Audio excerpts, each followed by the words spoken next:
Drogi widzu oraz weryfikatorze treści na YouTube. Odcinek ten powstał w celu przeciwdziałaniu narkomanii i ma charakter edukacyjny. Pokazujemy, z jak ważnym tematem mamy do czynienia, do czego prowadzi zażywanie nielegalnych substancji oraz jakie ma konsekwencje. A w Polsce zarejestrowano pierwsze przypadki przedawkowania fentanylu. Film w żaden sposób nie nakłania do zażywania narkotyków.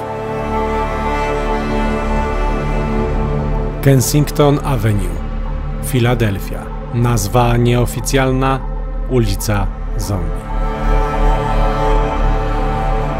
Długo zastanawiałem się, jakimi słowami zacząć ten wstęp, ale przychodzi mi na myśl tylko jedno: epidemia opioidowa i fentanylowa plaga. Fentanyl to niezwykle silny lek przeciwbólowy, ponad 100 razy mocniejszy w swoim działaniu od morfiny i niezwykle mocno uzależniający. Dlatego podawany jest pod ścisłą kontrolą lekarską. Na czym więc polega problem masowego uzależnienia? Fentanyl na masową skalę produkowany jest nielegalnie przez kartele narkotykowe z Meksyku, szmuglowany do USA i sprzedawany na ulicach. Często narkotyk, aby przedłużyć jego działanie, wzbogacony jest różnymi domieszkami, np. ksylazyną stosowaną w weterynarii. Problem z opioidami w Stanach zaczął się w latach 90., ale to właśnie nielegalnemu fentanylowi dostępnemu na każdym rogu w takich miejscach jak Kensington, gdzie dziś się udamy, przypisuje się największą śmiertelność poprzez przedawkowanie, a mówimy tutaj o liczbach ponad 100 tysięcy zgonów rocznie.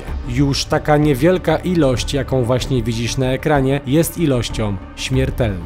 W dzielnicach zalanych narkotykami jak Kensington różne fundacje prowadzą darmowe odwyki, leczenie, ale i rozdają czyste strzykawki i tak zwany narkan, czyli lek, który w skrócie ma przywrócić do życia osobę, która przedawkowała. Dzisiejszy odcinek zaczynamy w nocy, a to praktycznie prawie że o północy. Do Kensington Avenue mamy 7 minut samochodem i to jest ta ulica, którą wszyscy znacie z wielu różnych filmów na YouTubie i nie tylko. Natomiast czemu nagrywamy w nocy? Po prostu tak wynikło z naszej podróży, że dzisiejszy odcinek musimy podzielić na dzień i na noc. Zaczynamy od nocy, no bo przed sekundą przyjechaliśmy właśnie do Filadelfii. Natomiast czy wyjdziemy w nocy na zewnątrz? Nie wiem, bo nie wiem, na ile to będzie bezpieczne, a nie chcemy zarobić ani kulki, ani po prostu jakąś brudną strzykawką. Natomiast zobaczcie, co się przydarzyło parę minut temu na drodze w stronę naszego hotelu. Ciekawe, co tu się stało, co? Myślałem, że zatrzymali jakiś samochód i tam coś tam robią przy tym jednym samochodzie. A może on się palił, ty? Nie, wyciągnęli wszystko, patrz, tu leżą na ziemi ludzie. No. A to dosłownie leżą. I tam zombiak jaki jest, fentanyl. No, tak? może jechali właśnie na fentanylu. Nie wiem, czy złapałeś, ale na plecach było ewidentnie wyćpane leżą. Pod TSK. Tak.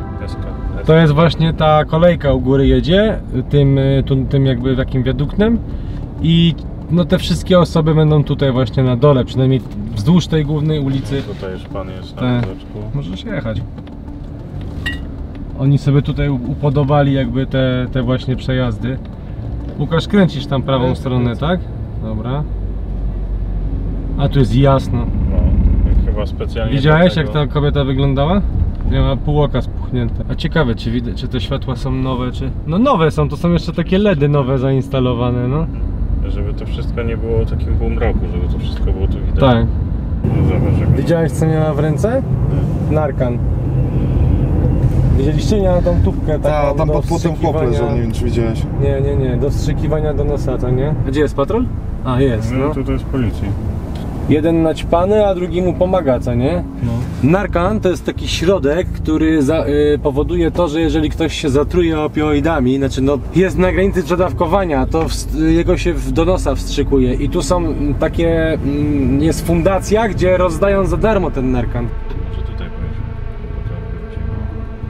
No musisz sobie jakąś taką drogę obrać, tu gdzieś w lewo i wyjechać. Powiem wam, że odbiliśmy z tej głównej ulicy, która była tak bardzo oświetlona. No ile przejechaliśmy? 50 metrów do 100. No i dealerzy, narkomani, muzyka głośna, wszystko w jednym. Po prostu gdybyśmy tam wyszli z tymi kamerami, to po 30 sekundach na bank, to nie? No, nie mielibyśmy tych kamer. No i to by był i tak najlepszy wyrok. Pamiętajcie, że my jeździmy po bardzo niebezpiecznej ulicy. która jest w dzielnicy, a jest po północy. I nawet jak byliśmy na Bronxie, to nam mówili, żeby nocą nie wychodzić gdziekolwiek. A my po prostu, no chodzi o to, że wiecie, to są Stany, tutaj ludzie mają broń. I jeżeli byśmy nagrali kogoś, kto by nie chciał być nagrany, nie zdziwiłbym się, gdyby on wyjął klamkę, nie? A wiecie, zaraz by nie było świadków, policji też nie było niedaleko i nas też byśmy zniknęli szybko. Tym bardziej, że zauważyli, że mamy kamerę. Te najgorsze to są te światła tutaj. One są co chwilę czerwone i my się zatrzymujemy bez kitu i to jest takie Zobacz, że tutaj stresogenne troszeczkę, to nie?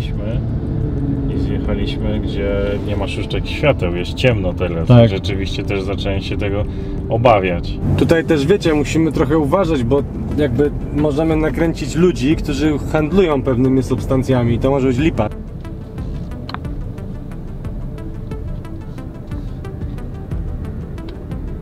Kurde, nie mogę... Z nami policja, jedź. Policja, tak? Tak. No. A, to ci co byli tam na bombach. Gdzie? Co lecieli wcześniej tą główną ulicą? I skręcili tam, czy co zrobili? Skręcili, no. To muszę zadać to pytanie. Czy chcecie wysiąść? Powiem ci szczerze, że jak tutaj jechałem, to myślałem, że po prostu będziemy mogli sobie przejść do niej. Tutaj nie ma bata. palili jakiś krak w ogóle przed chwilą.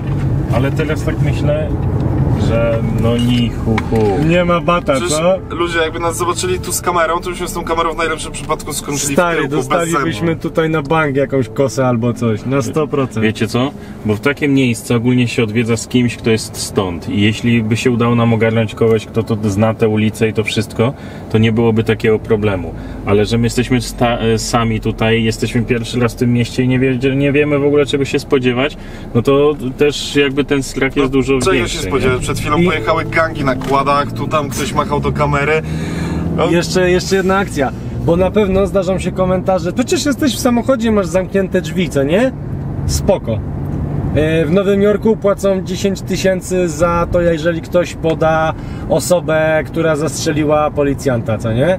Więc jestem ciekaw, ile zapłacą za urbex historii. Gdzie tutaj się jedzie? Nie wiem, zakręć wokół w lewo, tej rampy i tyle. No i co, chłopaki? Następny dzień i to już nie wygląda tak strasznie. Przynajmniej za dnia czuję się bezpiecznie o wiele. No na razie, no tak jak wcześniej mówiłem, zobaczcie, wyszli normalni ludzie na tę chwilę, tacy, którzy idą do szkoły, pracy, czy po prostu do sklepu, więc możliwe, że teraz nam się uda wejść i z kimś pogadać. Tak, jedziemy teraz pod takie centrum, gdzie jest rozdawane jedzenie, ten naloxon, te leki i tak dalej, które przeciwdziałają opioidom. No i wyjdziemy i zobaczymy, jak wygląda to słynne Kensington za dnia. Swoją drogą, tu właśnie jak wyszli mieszkańcy, tutaj sobie na przykład na schodach z tyłu ktoś siedzi, że pogadamy ze zwykłymi mieszkańcami, jakim się żyje właśnie w takiej okolicy. No to jest właśnie też... Jaką gościu ma tabliczkę, jest napisany pistolet i jest narysowany pistolet i własność ochraniana przez bardzo szybkie, bezprzewodowe urządzenie.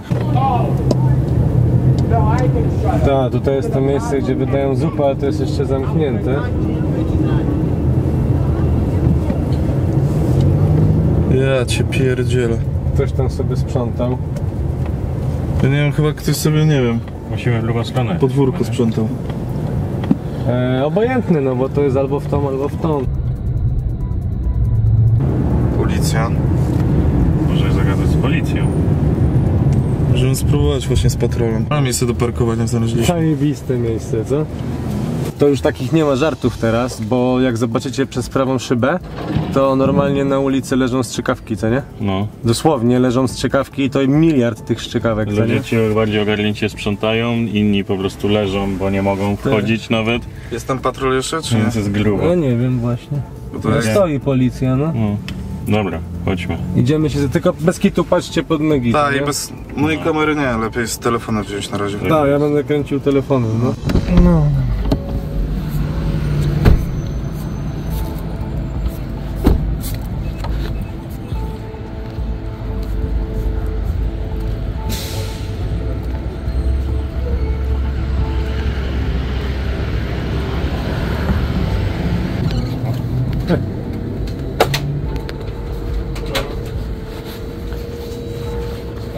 Głośno, bo kręcimy telefonem, co nie? Przeprowadziliśmy rozmowę z panią, która nie chciała pokazywać twarzy i powiem wam, to była bardzo smutna rozmowa, bo powiedzieliśmy, że chcemy nagrać dokument o fentanylu, ponieważ u nas też się zaczyna ta historia.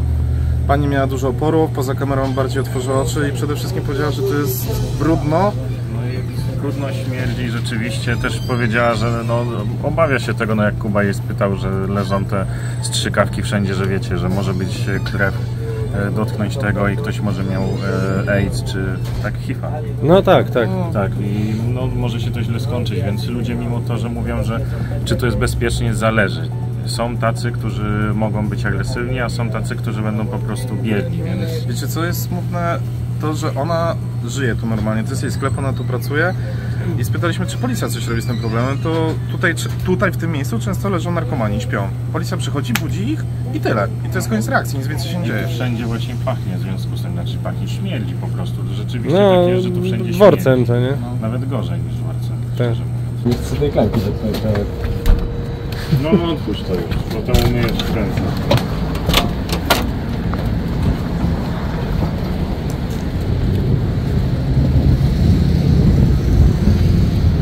Idziemy gdzieś, co robimy? Znaczy, stajmy na razie i przeplanujmy ruchy właśnie, żeby nie kręcić się bez sensu teraz, nie? Idziemy tego Musimy się kosery. kręcić koło naszego samochodu, jak on raczej tak to.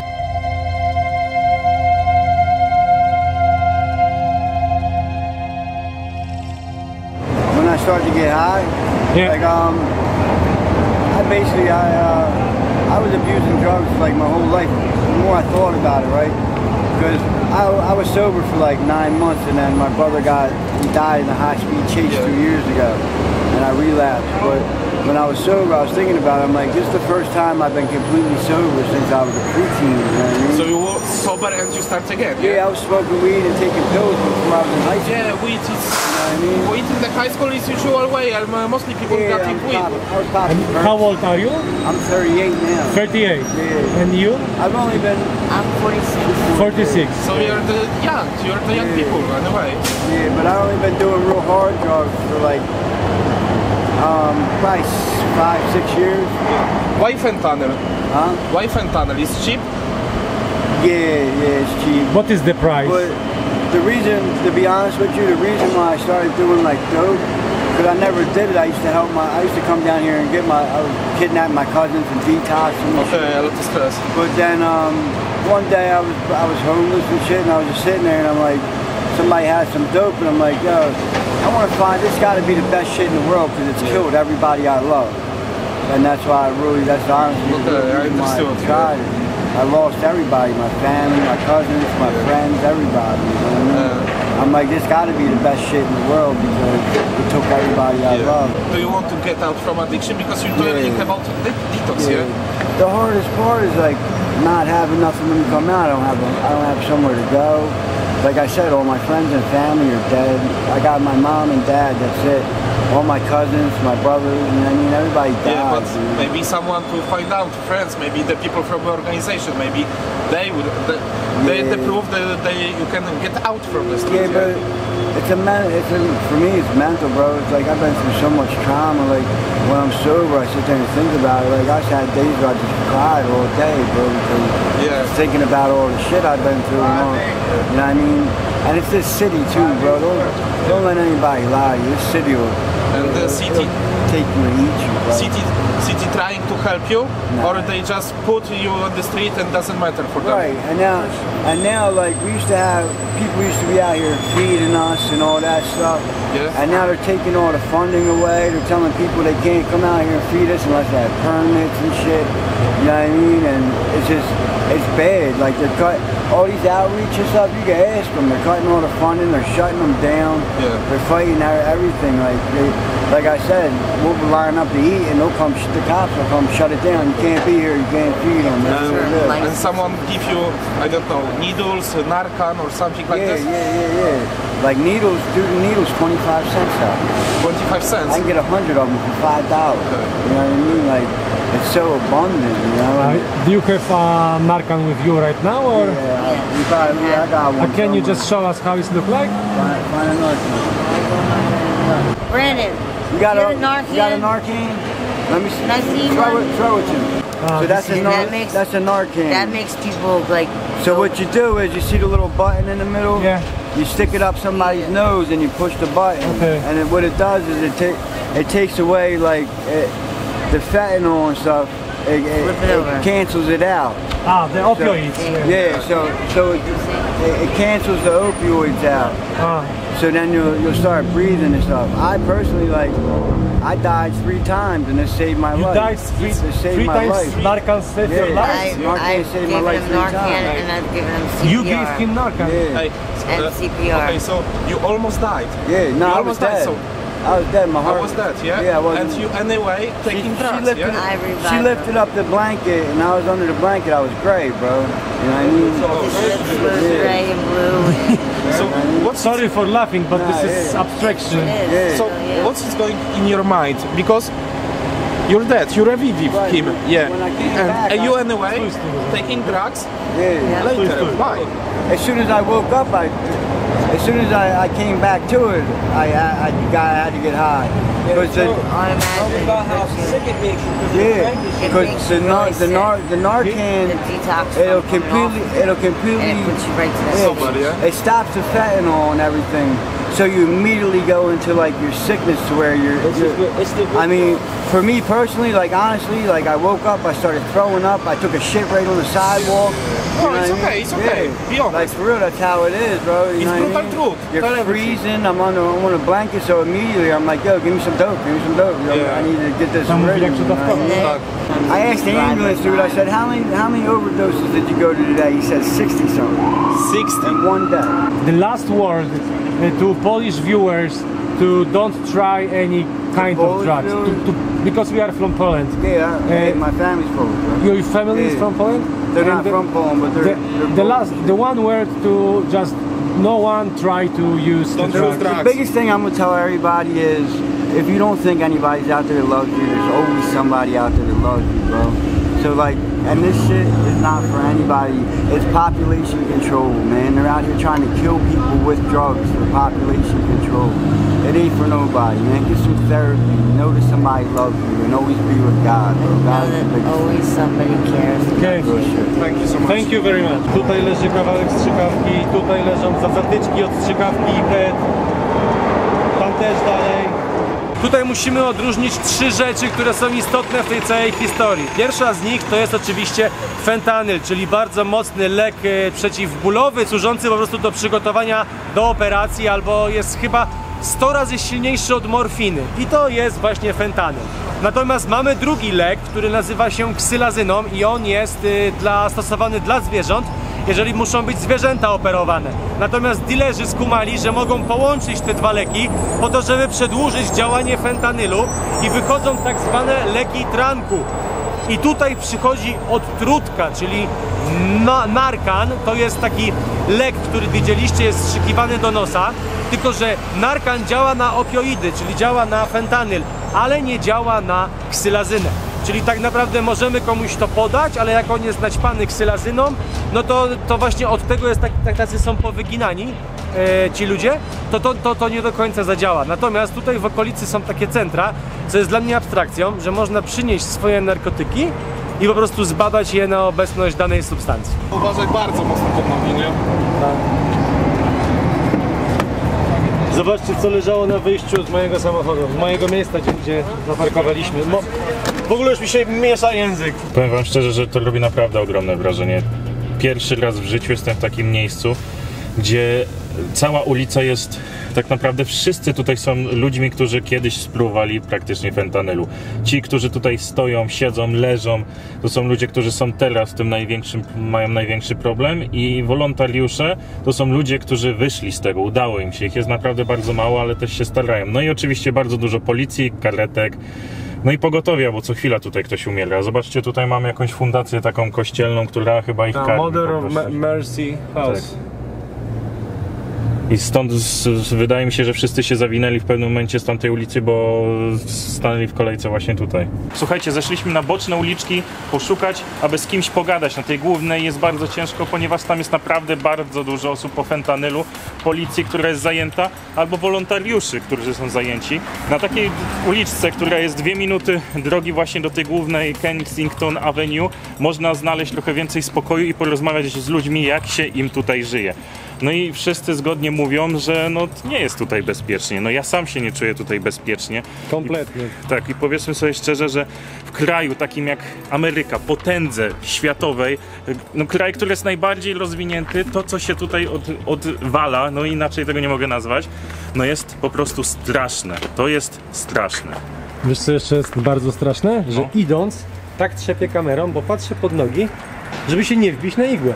Dosłownie, stary. No. W ogóle wiesz jaka akcja? Wysiadłem z samochodu, widziałeś? No tak. I centralnie leżała strzykawka pod tym jak otwierałem drzwi, to nie? No po prostu chodząc tutaj nie można się czuć bezpiecznym. Ta dzielnica jest tak strasznie naćpana, dosłownie, i niebezpieczna, że słuchajcie, nie polecamy, nie przyjeżdżajcie. Jeżeli chcecie to zobaczyć, to rzeczywiście przejeźdźcie się samochodem po Kensington Avenue i tyle. I mam nadzieję, że to się poprawi, ale jak to mówi klasyk, nie wróżę tu żadnych rewelacji. Ja też na razie nie. Tutaj musi być po prostu jakaś rewolucja. Nic innego tego nie zmieni. I kolejna sprawa, jeśli będziecie zarzucać, że przecież chodzą tutaj ludzie i nagrywają to praktycznie codziennie z zewnątrz, to owszem chodzą z ukrytymi kamerami, nie z 3 wielkimi kamerami. To jest właśnie, czekaj, tego nie przejedzie, no.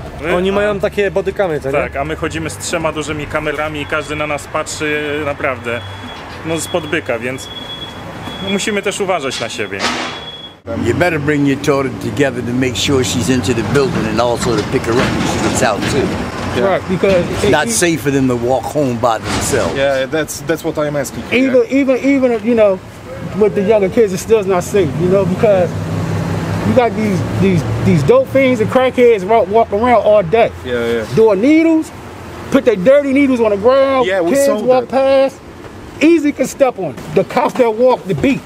Yeah. You could be saying right here, he could be shooting needles in your neck. They ain't gonna say nothing to you. Nothing. We saw the cops that wake up the people and that's all they doing, yeah? That's all they do. The only reason why they do that though is in the mornings, people going to work. At the night, it's safe to go by midnight to the... Now, once it get dark, Yeah. You now. you better have that pistol on you. When they get dark, it's better to stay at Once it home, yeah? start getting dark, What will be the district in the future? Something changed or it will be in the next... well, just my opinion, I could be wrong. In your opinion, yeah? I think it's going to get worse and worse. Worse. Worse and worse. Yeah, because Because they're trying to depress this real estate value so they can buy it out. Right. It's the And- last neighborhood Yeah. that hasn't been bought out. Gentrification. so when they start fixing up new houses from Girard, maybe at York, they just move up. And so they put every drug addiction Right. in one Push place, them. yeah? In one place. Push it, yeah? They push them in one place. neighborhood. One place. Thank you so much. All the best. All the best. Quiet here, RDK.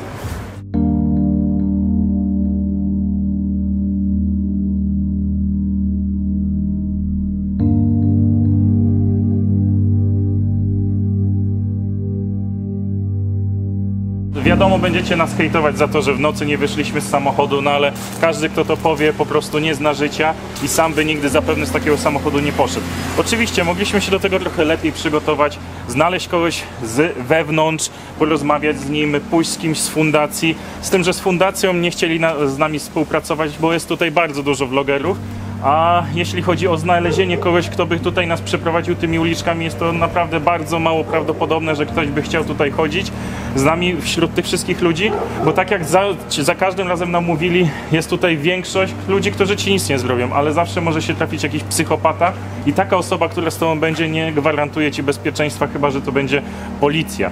Więc owszem, Ale mogliśmy, też nie do końca. tak, mogliśmy się do tego lepiej przygotować. Można powiedzieć, że ten odcinek nam jest jakby dodatkowym odcinkiem z tej całej naszej trasy, bo nawet on nie był planowany. Po prostu chcieliśmy wam pokazać, jakie skutki mają narkotyki, więc zobaczcie sami, aby...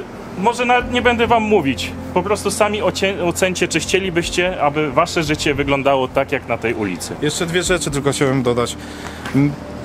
A propos przygotowania, nie wiem, czy da się przygotować na coś takiego, bo życie samo pisze scenariusze, a ten temat jest dosyć gruby. No i czemu nie wyszliśmy na noc? Wcześniej jak robiliśmy wywiad, mieszkańcy sami powiedzieli, żeby w nocy tu nie wychodzić. Mieszkańcy tu nie wychodzą w nocy z domu, więc no to, że nie wyszliśmy z samochodu, to było no, po prostu dbanie o własne bezpieczeństwo.